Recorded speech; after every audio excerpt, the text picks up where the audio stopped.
Hi and welcome back to our course on SolidWorks for beginners. In this lecture, we are going to learn how to use the circular sketch pattern. We will continue from where we left in the last lecture. We will use the center of the rectangle to create a circular pattern. Let's create a circle first.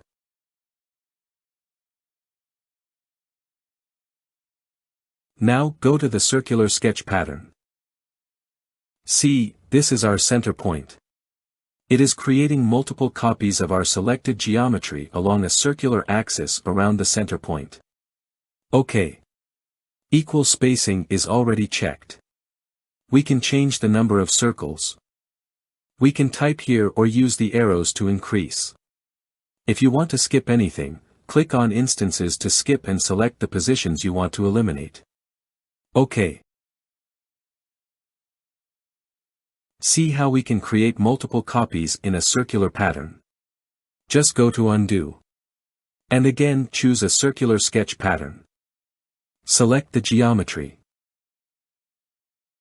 Now this is the center point. If you want to change it, you can add displacement from the selected point in the X and Y axis. Let's move the center from the X axis to 130 mm.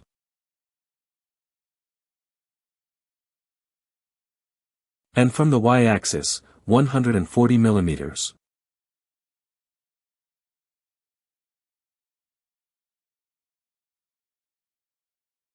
Again you can increase the copies to whatever number you want. You can draw any number of geometries with this simple tool.